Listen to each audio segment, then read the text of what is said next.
comfortable just ignoring the slides completely. If what you guys want to have is more interactive discussion around roles of the network, integration of network and storage, where things are going there, or I can go flip to the sides at a pace that if somebody's epileptic, I would encourage you to close your eyes. You can do that as well. But it really comes up to you guys. So I guess one question I have is, what are the top 2 or 3 things you would want to get out of this next sort of 45 minutes or so we have that's staying between you and free alcohol? I know my role, okay? So my interest in this is companies are in the process of building internal cloud structures, build developing stuff into the production cloud. One of the things I'm trying to do is I'm very good at the classic sense of computing costs. This is what you want. This is the this thing that command I will provide them for you for $2.5 million. So how do you fine? Here's the alternative that I already prepared. Well, in the cloud environment, that's a far more difficult calculation. So I kind of want to see how you're going about posturing the math of this so that I can in turn create build structures for my internal cost. So like internal cost models, how people are, and in fact, I have a pretty good case study on a company that did that. They built a cloud to use for public cloud, and what was really smart is by using it for public cloud, they set a price point that they were then allowed to use internally for cross-charging. So they could say, you have to pay this price point. Yeah, at this point, I'm trying to look at okay, storage plus clock ticks, and I'm not going to back clusters. Yeah, let's avoid that. It's scary. I don't want nothing on PDP 11s today either. Stay away from those. Yeah. All right, any other questions that you guys want us to address? Or anything from Andy's presentation this morning that may have left you going, okay, what the heck did that man say? Because he has that effect on me routinely. Yes, sir? I mean, generally, networking ends up being stuff in the company. So if you can sort of talk about that. Sure. When you say sticky point, how do you mean? Well, I mean, I think people have a pretty easy time getting storage trying to set up network yeah. topologies, performance, just that. It's almost like sometimes you feel like the cloud providers, it's like, we'll get all this part really well, and then the rest of the stuff is an exercise for the student, and that part ends up being. Yeah. Okay. So the challenges of networking in the public cloud and how people have been building it, how they may be choosing to build it moving forward. Yeah. Okay, do that. Also interested in your thoughts on the different scopes of networking, in-rack networking, inter-rack networking, and inter-site networking. Okay. And to what degree they're the same and what degree you think they're different. I can definitely address that. So yeah, this is probably a good starting point. I'm going to skip through 90% of the slides today. What's that? Yeah, definitely. Yeah, I'll try to address one point, and then we'll come back and discuss it a little bit, and then go to the next one. I'll talk about the first one, which is the cost models. So, an interesting metric. Amazon created the ECU, or Elastic Compute Unit. They charge $64 per month per ECU on a hosted, a reserved instance environment. That nets out to, well, an ECU is about 1.0 to 1.2 gigahertz of CPU capacity defined on 2006 Intel Xeons. If you use the RSA passmark score, it's about 400 passmarks per ECU. They slave that with 1.7 gigabytes of DRAM, and I think it's 170 gigabytes of storage capacity. It goes per, 170 gigs per ECU. Now, if you take that number, you go, okay, well, how many ECUs can I slam into a rack? Well, they charge $64 per month for this. So think of it this way: is if you're offering if you're going to go to public cloud and you want to offer something cheaper or at that price or more, what value are you giving your customers above and beyond what Amazon's already doing? If you're offering it not for profit or at a baseline, you can probably achieve those price points. If you go below what Amazon's charging, you will get a lot more customers moving quickly to you. There's not a lot of elasticity in the market. So Korea Telecom built out a cloud over the last year. They used some of our products. They used some Nexenta storage. They used Quanta servers in this deployment. Cloud.com was the front end for it. It ended up $50 per ECU per month was the price point that they offered the service at. And if you think of it that way, they're about 18% cheaper than what Amazon was charging. The nice thing about the $50 number, first off, is it makes the math really, really easy to do in your head. Okay, I'm just being really blunt about it because you get about 20 VMs per server with dual socket Westmirrors today. And you don't have to blast out the memory to a ridiculous amount. You can put like 48 gigs of DRAM on it and be just happy. You know, maybe 96 if you want to get a little crazy about it. You can put a couple 3 terabyte disks in the front of it and keep them RAID 1. Get really difficult here. Just do straight mirroring. And you end up with a decent performing system that can give you 2,000 ECU, 1,500 to 2,000 ECUs per cabinet if you use, for instance, like the Supermicro twin servers that they have, which are 2 dual socket Westmirrors in a single 1RU. What's that? Nice box. Yeah, it's a nice box. Actually, to give you an example, my boss asked me, this is one of the scarier conversations I had. So Friday afternoon, and she goes, can you create a set of cloud solutions that we can show to a company like, say it was VMware, on Monday morning for a meeting with them of what we should bundle together? I'm like, you want it by Monday? It's Friday. And so I ended up writing a spreadsheet over the weekend that took all the hard drives, all the servers, and all the CPUs, and then calculated cost per ECU delivered, give you the max density per cabinet based on what cabinet type you had, like was it NetShelter 48 or NetShelter 52 or whatever. And you were then able to get to a model of what was the most efficient on storage and what was the most efficient on VM density. Now, getting to a point of something you want to charge your customer on it gets interesting because now you say, hey, if I could run this as a profitable public service, I can compete with the alternative that's representing itself out there. Think of it this way, Oracle put, hope I don't have to turn anybody on the bus on this, my God, they're recording, but Oracle put instances of Oracle databases up on Amazon so that we would all have access to building, using Oracle databases on our AWS infrastructure. After 6 months, who do you think the #1 user of Oracle on Amazon was? Exactly.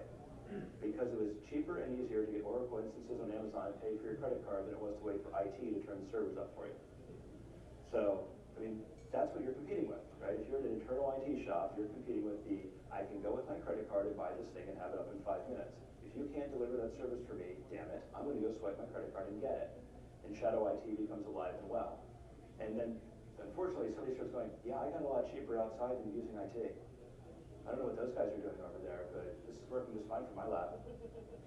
Now, the other thing that you should be a little scared about is, at Arista, we have 250 employees, right? About 275 now. How many IT people do you think we have? Do you think it's 15 people? Okay, how many servers do we have? 250, 300 employees? IT servers. Okay, just give me a guess. Come on, guys.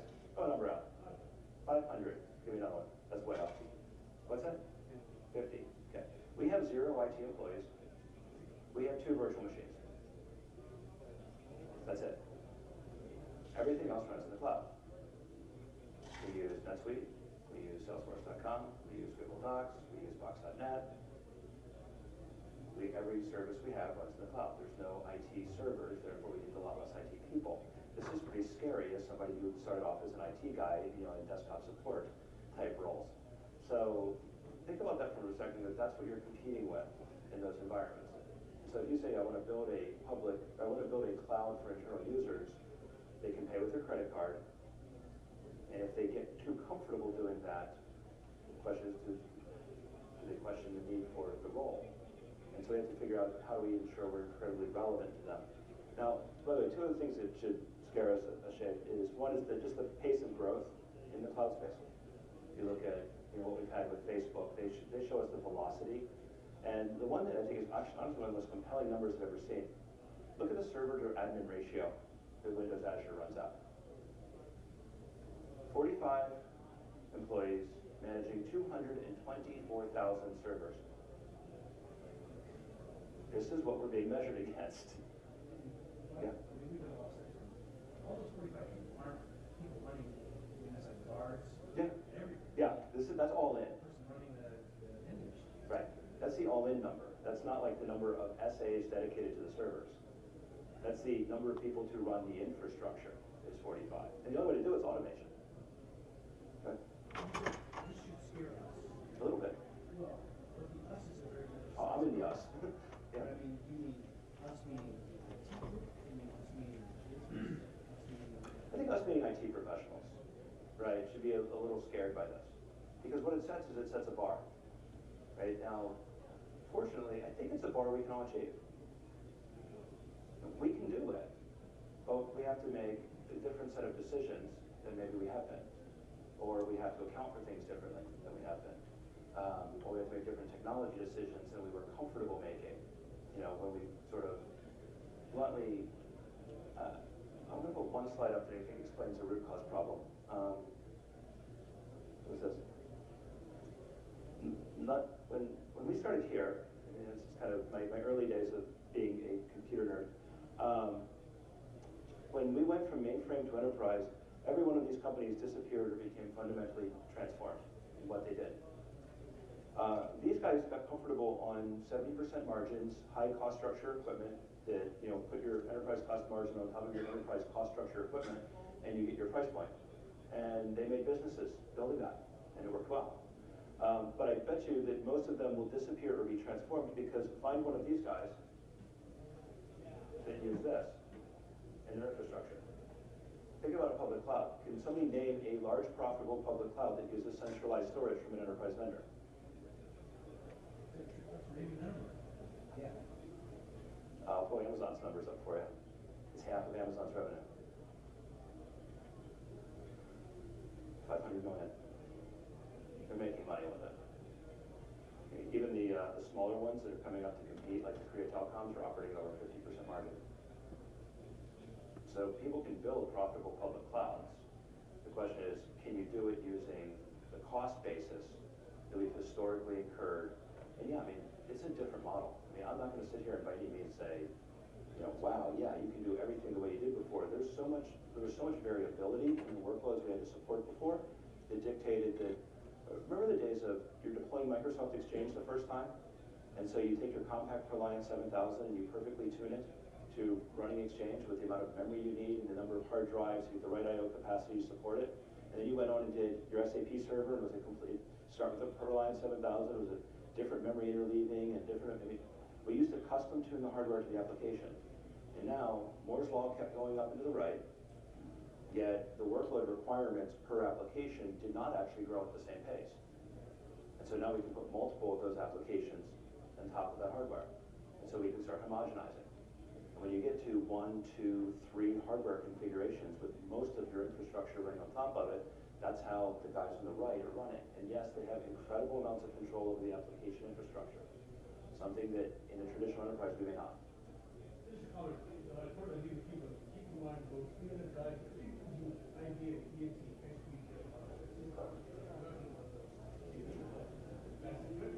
Some do.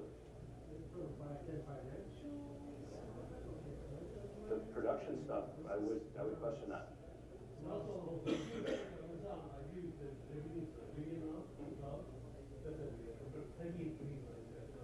Yeah. But growing. You know, yeah, I take $1 billion revenue. I would like that. I would really like that. But yeah, I just wanted, it's, again, it could be, you know, things get that hype cycle. And I feel like cloud, it's been sticking around since about 2005. I think we're past that little trough of disillusionment. And things are actually, they work, they're deployable, and we can solve real problems with them. You know, other things are still early and they get lots of rah-rah, but the reality is, I think we're at a point where it's usable greatly. You have a question to start with? Well, question and then a comment Yeah, with that then too, because I mean, I like what you're pointing out because I mean, you know, it's obvious when it's pointed out to you, but it's not so it's subtle until you start to really think about the fact that the way things are changing and the way these businesses changed. But when you get over here to your right column, to the column on the right, some of the other things that happens here is that we're getting to where these guys are picking commodity hardwares, Yes. inexpensive, cheap things that if something goes wrong, I throw it away and I put something else in. I deal with my mirror, what have you, and The other thing that you gotta consider is people like Google, Amazon, and Facebook, they're actually saying, they're dictating now what the server looks like. Oh, yes. And building their own things. So they have to give specifications to the server vendors, so this is exactly what we want bid it out. I don't need the VGA port. What are you wasting my money with the VGA port for? Well, which means then that your traditional business, even for like a Dell and HP and all that kind of stuff, changes because they like go directly to source. Yeah, very much so. Intel or something. Or to Taiwan. Right? Or, yeah. Yes, sir. Would you comment on, we run into lots of enterprises saying, hey, we love the cloud thing. There's this Amazon stuff. They sort of denigrate it, but if we can build something based on our traditional enterprise hardware vendors, our EMC partner, net, or whatever, that will be less expensive than that Amazon that's built on that cheap stuff. Because it seems like it's, you're just sort of making a comment. I think you're making the argument that says that high cost stuff doesn't mean economics, but they're sort of asserting it. Sure. Your response, comments? I may have it in here. Let me check, because I took a, to do a comparison, took a V-block from a vendor. I actually don't have the numbers in here, but I'll give them to you. Yeah, here it is, roughly. I took a V-block 2, which was a VCE, VMware, Cisco, EMC consortium. V-block 2 is some number of Cisco UCS servers with EMC symmetric storage, MDS 9500 directors, UCS 6100 aggregation switches, Nexus 5000 on top of it, and out-of-band management running VMware vSphere 4, not one. You can put about 1,152 virtual machines on it, mapping to the ECU specification. The same number we talked about before. It takes between 8 and 9 cabinets of space to do it, and it cost, I believe it was like $8 million. The cost per virtual machine amortized over a 3-year period was $201 per month. You would need to charge per VM to break even, and a 50% margin, you're about $402 per VM per month. By contrast, did an OpenStack design. I artificially inflated these. I used the Supermicro Twin server, the Nexenta storage file system on top of it, 3 terabyte SATAs and dual socket Westmirs, delivering about 9,800 passmarks each, got between 1,800 and 2,000 VMs per cabinet, and in a single cabinet delivered 1.5 to 2x the density of virtual machines. The actual number was between $8 and $10 per month, and that was at list prices. So, if I wanted to take what was pre-packaged from other vendors and put together, I ended up at $201 a month. If I wanted to take, off-the-shelf best of breed and put it together, I was at like $10 per VM per month at 1/9 the space. But probably even more importantly in the public cloud space was the power draw, because it's not actually power as cost. Okay, I'll just throw this out. In the public cloud space, everybody thought, and I did this so wrong for so long. I worked at Cisco for 12 years, ran the product management and marketing for the data center division there. And I used to say, oh look, we're cheaper. We use less power than somebody else. Look how much money we saved you. Okay, literally, I'm talking like 10.65 cents per kilowatt hour is the default, or the average US power price, okay? Honestly, I can't save you a lot of money when we're talking the difference between 120 watts and 300 watts. It's like, seriously, I'll put a $20 bill on the table, we'll call you. Okay, it's never going to cost justify the equipment that people are talking about. In the public cloud space, though, it started becoming different because power density actually equals a profit ceiling for how much you can make. So I took a 3 megawatt data center design, just as an example. And by the way, there's an interesting break even. I think the number today is like 30 megawatts. If your data center is not 30 megawatts, really don't bother building your own. You're not going to be able to cost justify it. Just use somebody else's. I haven't found anybody who can prove to me that they can build a sub 30 megawatt data center and achieve the economy of scale that somebody operating a 100 to 200 megawatt facility can do. I see companies now building 250 MVA sites. It's literally the price point they can hit is just incredible versus the cost of design and build yourself. And if you're design, build, and then operate, you're funding all of that. I mean, okay, if your security requirements are obscene, that might be a perfectly good reason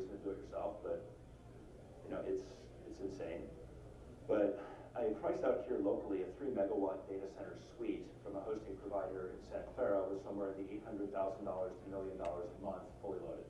So that was power, that was internet, that was a facility, that's what they're gonna charge. And that was like the retail price, so I'm sure you get a discount off of it. That's it, you know, this is like $50 a month, it's a great price to give you the math a lot easier. I can put 5,000 dual socket Intel Western servers averaging 600 watts each in there at 20 VMs per server. That facility can make you $5 million a month. Okay, if you have a great sales and marketing team and you can get 100% of all your capacity sold, you can make $5 million a month and you're putting $800,000 to $1 million a month out to pay for your facility and to amortize the equipment cost, but you can make money doing that. Okay, so it's actually can be a relatively healthy business. I think that's the reason you see like Silver Lake putting billions of dollars into some of these things is it's a nice annuity revenue stream, and let's face it, once you put equipment into a data center or you've selected a cloud provider, the cost of moving away is really, really high. It's a tremendous barrier to exit, and so people tend to stick with that. It is something to keep in mind when you make that decision. So anyway, I spec'd it out and said, what would it take me to put a 10 gigabit Ethernet port to every one of these guys on a wire speed switch? And then for kicks do like from that 48 or 64 port switch, 48 down, 16 up. Anyway, I can take 2.5% of the power budget and I can network all those devices because those 5,000 servers weren't connected to anything before, which means you have no way to actually support your customers. Anyway, you drop the revenue. It goes down to $4.87 million per month. Built the same thing with the products I used to build, and it drops to 4,125 servers, or you're down to $4.125 million per month. And the net of it is $8.98 million per year in profit potential difference, i.e. the facility's free, based on just a simple choice like which networking vendor you went with and how you chose to design that network. That was assuming apples to apples, everything, the same over-subscription ratios and such. Now, what it told me when I started looking at this was, certainly networking vendors sort of forgot about power when we were building products because customers wanted speeds and feeds and they focused on that, speeds and feeds and density, and forgot about power for a long time. But when people started building out clouds, this is kind of one of the two questions that was asked at the beginning, the network was the afterthought.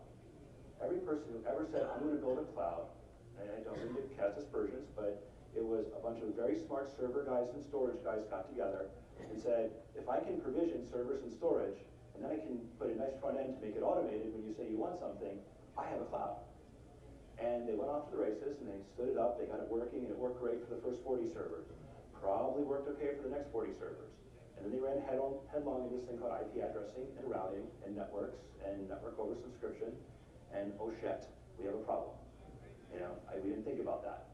And even worse are the guys who said, oh, well, we designed it so I can put any VM on any server, anywhere in my network, at any time, spin it up in software, and I don't have to worry about the IP address, because we're to a large flat layer 2 network. How many people in here are sort of network engineers by trade or experience, or it's been cast at you and you sort of have to do it? Okay. How many of you really like managing large flat layer 2 networks?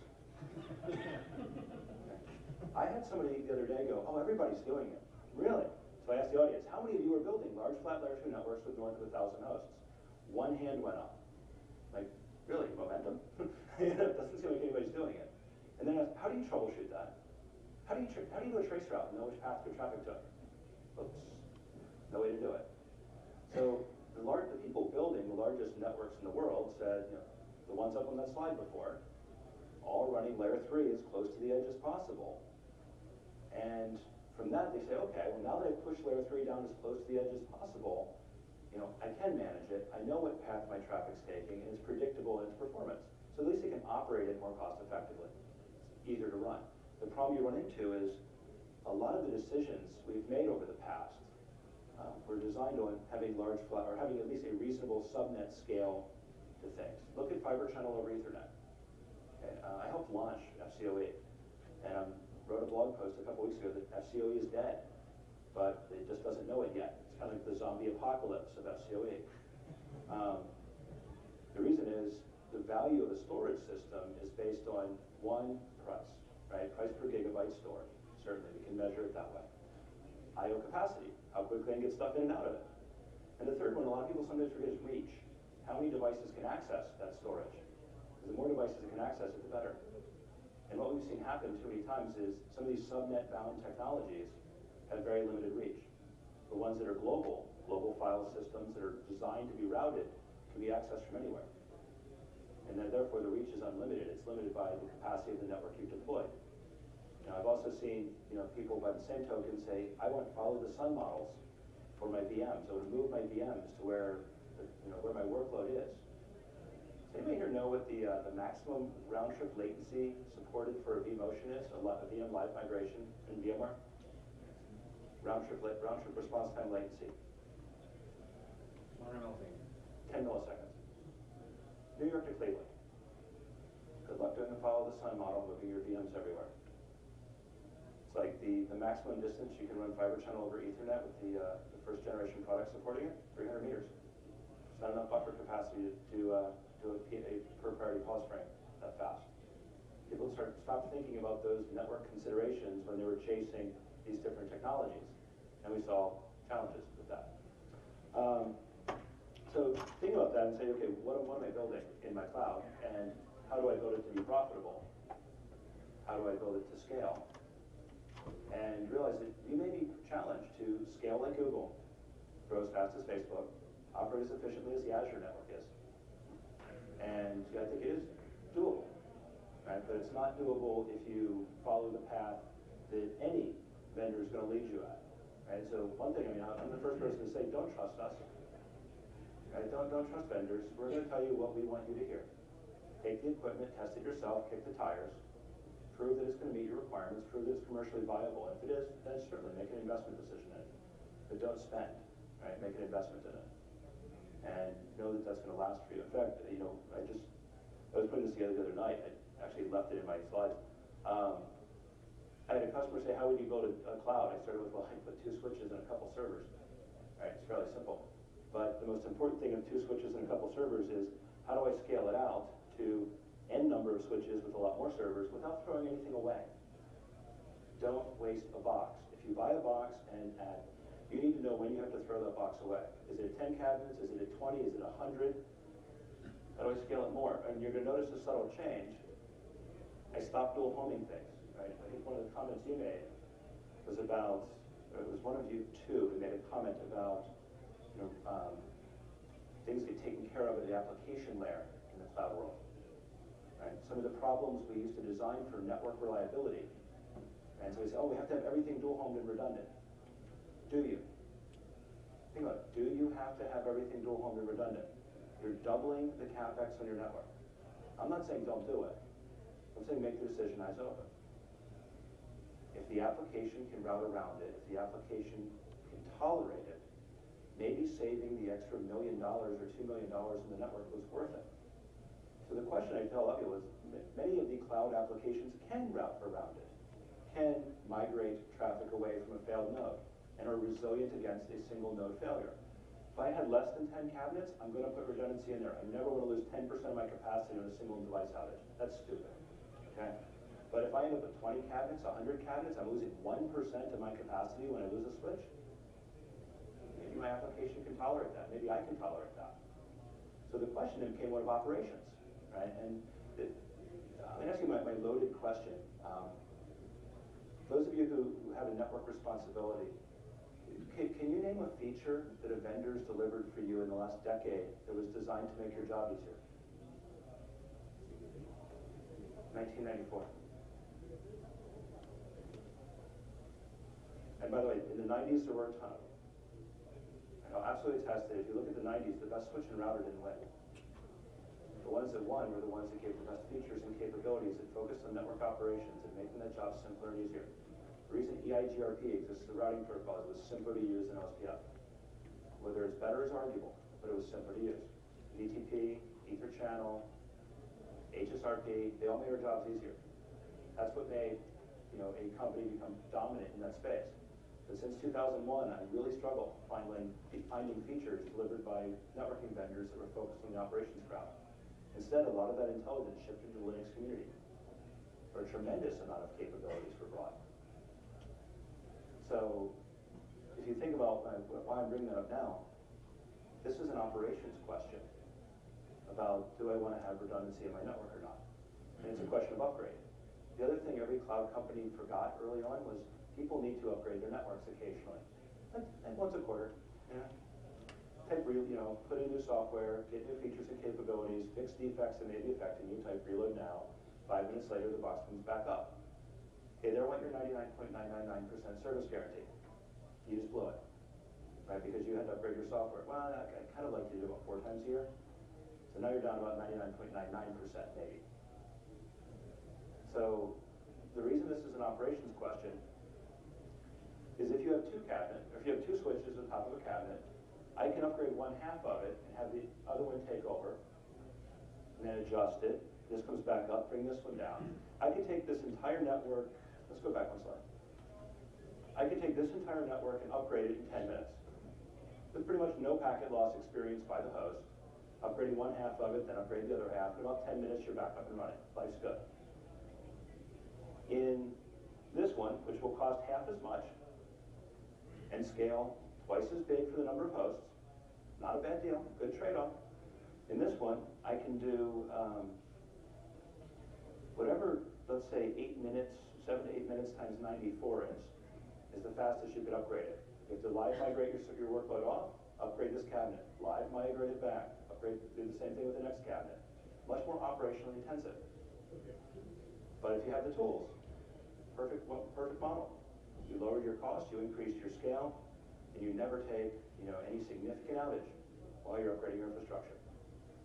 A DevOps environment where the application team, the virtualization team, the network infrastructure team are much more tightly aligned, is much more capable of operating this than one with discrete silos, where companies can't even find a change control window. So, again, something to think about. I didn't dive into all sorts of crazy stuff, but one thing I'll just kind of point out here, the thing that cloud did for all of us was a very simple message. The scale we're being asked to operate at has changed every dynamic that we've expected. And some comments came up that said, what are the big guys doing? They're using commodity hardware. They're using open source software. They're using APIs. Okay? Network guys like the CLI. The CLI is an 80 by 24 column like BT100 terminal emulation. I ran bulletin boards with more advanced terminal emulation in 1984. Okay? There's something wrong with this picture when that is the best interface you've been given to manage equipment. The server guys kind of figured it out. IPMI got some good stuff in there. There's some value. There's lights out management interfaces, and there's programmatic interfaces for deploying things. I think the storage chiefs have figured it out. It's one of the reasons the server and storage guys collaborated to build the first cloud infrastructure. The network was not programmable. This is a chicken and egg problem. We've not served you well. We've not made it easy to program a network infrastructure. So, got to fix that. Simple systems that are designed to horizontally scale. That's why can I have repeatable building blocks that I can replicate. So something we just came out with, we call it zero-touch provisioning, but it's actually, think of stateless networking. Let me give you this example. A switch dies. I want to be able to unplug that switch, plug a new one in, turn it on, and walk away. And no human has to touch it. And it restores itself to the previous configuration the previous device had and puts itself back into production. That's shipping today. But we had a customer take it a little bit further. And the way it works is, by the way, it's not like TFTP, which again, let's go back to the 1970s in protocol world. It uses HTTP, a relatively modern 1990s-ish technology, because it can push metadata. So when I plug the switch in, it gets a DHCP address. Then, if the DHCP address contains option 66, which is the boot configuration server, it creates the address for itself with a switch virtual interface. It then applies that IP address and sends an HTTP GET to the boot configuration server containing some information. The key things it has that are useful to us are serial number, right? System MAC address. Those are useful if you scanned something into a central CMDB and want to pull up config. The ones that are a little more stateless and probably way better for us, link layer discovery protocol. Who my adjacent neighbors are. So I know what it was plugged into before. If it's plugged into the same things, I should probably give it the same config. The device type. If it was a 48-port switch before, it's a 48-port switch now. Very easy to generate the same config. what software version it's running. I know whether to give it a script to upgrade or downgrade the version it has to whatever your gold standard is. I ship you a box with 482, you like 475, fine, downgrade it to 475, we're okay with that. Put it into production.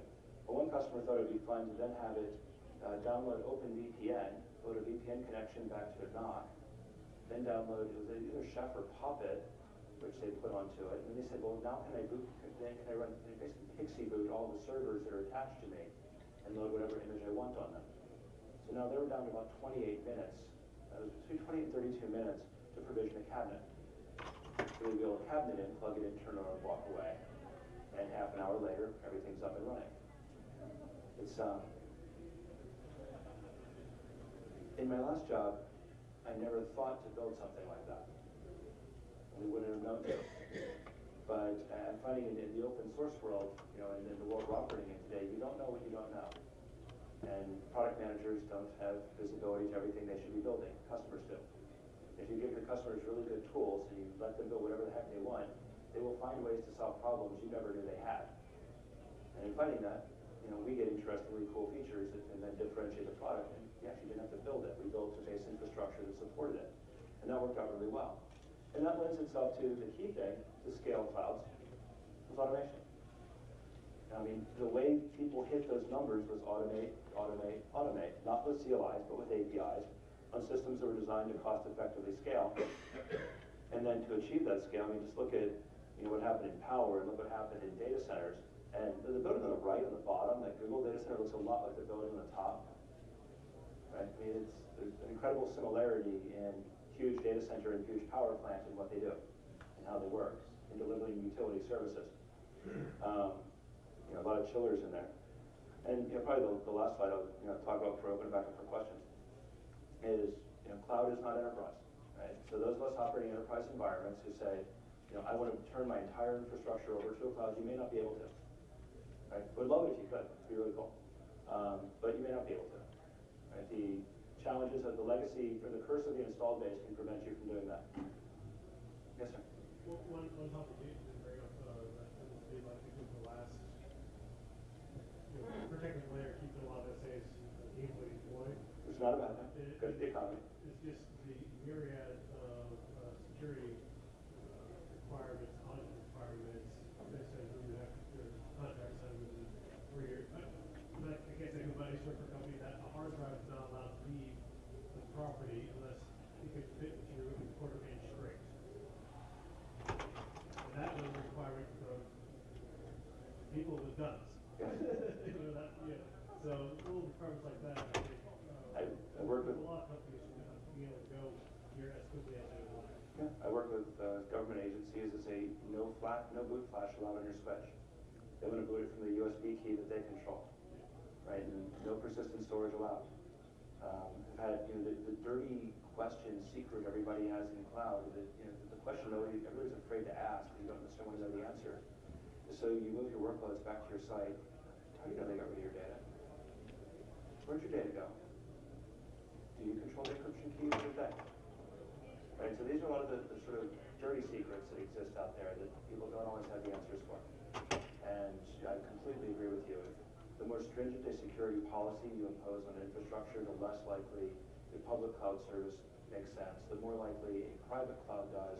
Even then, the more costly building that private cloud service is going to be, and the less automated you're going to be able to do it because of those audit functions and just requirements of having it. Think of the NASA model, right, which was automate everything, but let a human push the button at the last stage and commit to the decision. Right, sort of when they go to the space shuttle model. So that same thing may very well apply. Any questions, comments?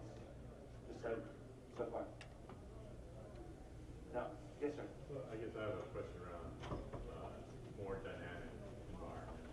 So not just build when 50% of your environment changes on an hour-by-hour basis.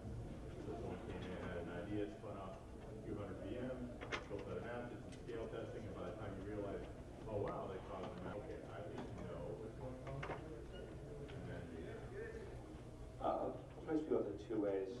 One will be a shameless plug for something we built, and the other will be probably a little more basic. The first thing was if you look at the model that AWS put forward to control this, one, they did a really good job of like IP and IP tunneling, so they know who's coming from wherever. That's done in their open vSwitch, or the vSwitch they're using. So they were able to control network access through that, and they know who's talking to who. They don't have ARP storms and broadcast storms and all the kind of messiness we deal with in traditional Ethernet networking. The other thing is by constraining the resources allocated to any given customer based on this sort of per ECU model, there's not enough compute capacity in there to cause damage, right? Unless you start getting hundreds of them or thousands of them and really parallelizing your workload, it's kind of like saying, okay, I'll give you a BB gun, I won't give you a Winchester 308. You can hurt somebody, but you probably won't kill somebody. So they control that with the power that they give you. The other thing is, as you mentioned, latency. So one thing we realized is the worst day for network engineers was not like the network is down, it's like the network is slow. When you get that the network is slow call, that's kind of evil, right? The network is down is a good day. I can blame a carrier, I can blame a vendor, and I usually can be the hero to fix it. When you get the network is slow, our common response is something to the effect of, you know what, let me put a sniffer on that, plug it back in, and let's see if I get a trace if it happens again, okay, and then I'm going to tell you what's going on. Think about what you just told your customer. I hope your problem happens again, and hopefully it happens while I'm watching. And if it does, maybe I'll be able to tell you what caused it. If I ever went to the doctor, and I complained of chest pains, and he said, well, tell me if they happen again. And if they do, and you happen to be here, maybe I'll catch it for you.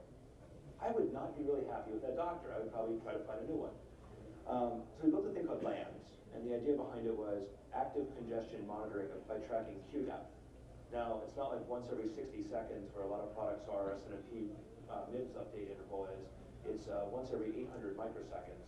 It tracks queue depth and logs it if it exceeds a low watermark into, we found a really complex format that we could store it in called the Commodore Limited Text File, which was great because you could import it to Excel and immediately see your graph of what things look like. So you could watch latency build up, and then you can actually watch a TCP sawtooth, which is kind of fun. It's that granular. But what's neat out of it is now LANs, we can start triggering S-flow capture on an interface. So you can start doing, first 192 bytes packet header capture as congestion builds, flag it when it drops, write that to a file. But now you get an email that says, you can do an email script on it. It's a Linux server, right? Our switch is a Linux server. It runs 2631 Fedora Core 14. So now I can go ahead and say, let me email myself that capture file that says for Ethernet 48 dropped at this exact date and time down to microseconds since last DTS update. And here's the file of what was going through the port at the time that it dropped. So when rather than the network is slow, you're picking up the phone, calling the guy, going, please stop doing 3 VM live migrations currently over the switch, which has caused the port to overdrive because we're pushing 8 gigs per vMotion. It gives you a lot more information to have that conversation. So the other thing is, forewarned is forearmed. Right? And if you have access to knowing what's going on in your infrastructure, you can pick the phone up and call the customer who's causing it. If it's an internal environment, you can pick the phone up and call them. If it's a paid-for service, you can start rate limiting, slowing them down, and exerting some controls against somebody who maybe is going to be malicious, hopefully inadvertently. Other questions? Peter, anything? Yes, I'm picking on you randomly. Well, I was curious. You said something really. I didn't hear a time on it. You said that the enterprise and cloud don't mix very well, or cloud is not enterprise. So far. So where does private cloud fall in that? The way I would start it is, cloud is not enterprise, right? Saying the traditional enterprise computing models we've deployed aren't ready for cloud. And what I've seen a lot of companies do is the lipstick on a pig model. Oh look, I have a storage array. Cloud's coming. I know. Let me write cloud on the front of my storage array. It's cloud ready. I saw one company say big data means cloud. I don't know who said that, but and I like the company. I mean, they're actually really good people. But the problem is, can you explain to me how to put your big data workload into a cloud? Anyone? I mean, you're running Hadoop in a cloud, and now you're going to import 10 petabyte data sets into a cloud? How long is that going to take to move over a 1 gigabit to 10 gigabit pipe? A month? FedEx. FedEx is faster than the network. You're absolutely right.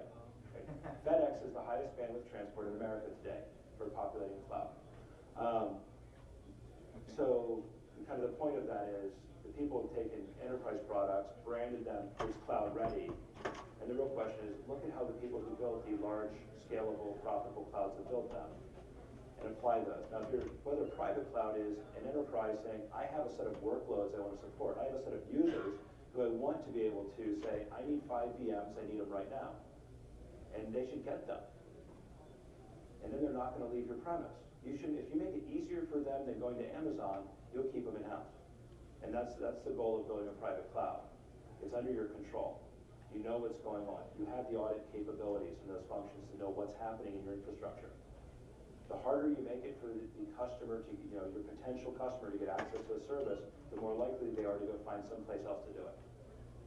Right? We had a really complex system for storing files and such. So I went off, when I joined Arista, I said, oh, Box, got it. I don't want to build a SharePoint server out. Sign up for Box.net, off we go. Now the whole company runs on it.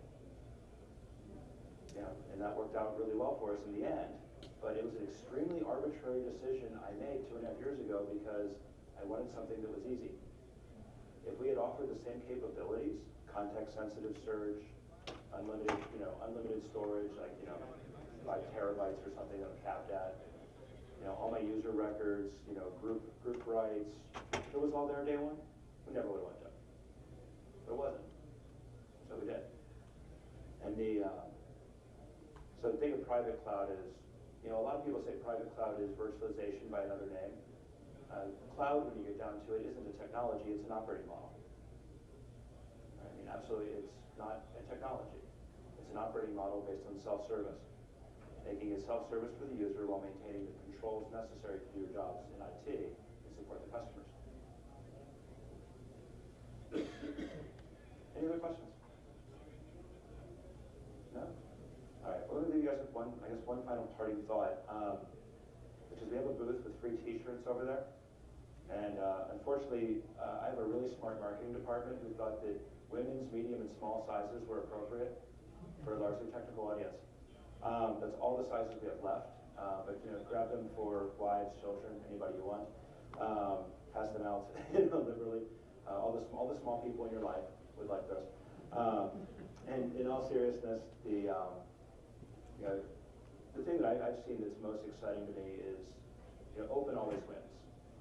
Okay, if you look at from a mainframe market to my cell phone, right? We can look at my Apple iPhone, right? It is a miracle of modern engineering, but people go, it's closed, it's proprietary. It's a heck of a lot more open than my phone was 5 years ago.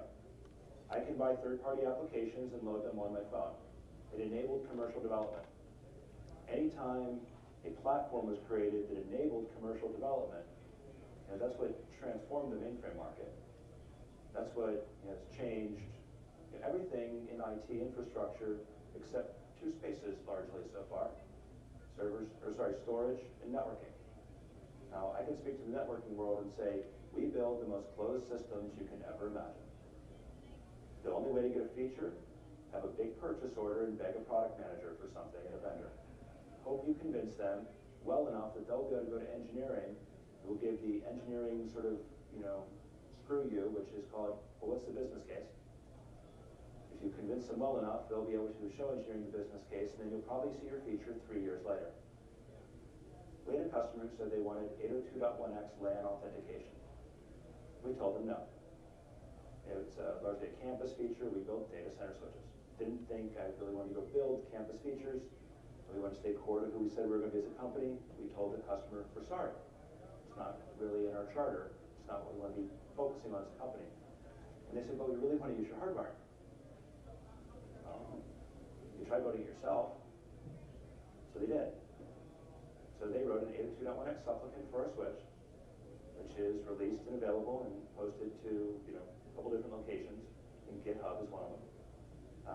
I wanted a multi-switch management system. Said I could build something really proprietary. Or I could go download the sleek XMPP client and the eJabberD server, load them into our switches, run Python client or Py client and connect it through. And now I have a distributed CLI running across 100 to 500 switches. In one command, I can find any MAC address anywhere, any VM, anywhere across my network. And in 2 commands, I can upgrade 50% of the network without causing an outage. It's not because we built better mousetraps. It's because we used open source and open standard software and made those computing platforms available. And so the thing that excites me about venues like this and technologies like this is that what we're doing is saying what's the best of what customers require, not what we can convince vendors to build. And how do we make those technologies available? Sometimes we have to write it ourselves. But if we do, we're solving a problem we know we have, and we're solving it for a way that works for us. When we contribute that back, then we start building the community.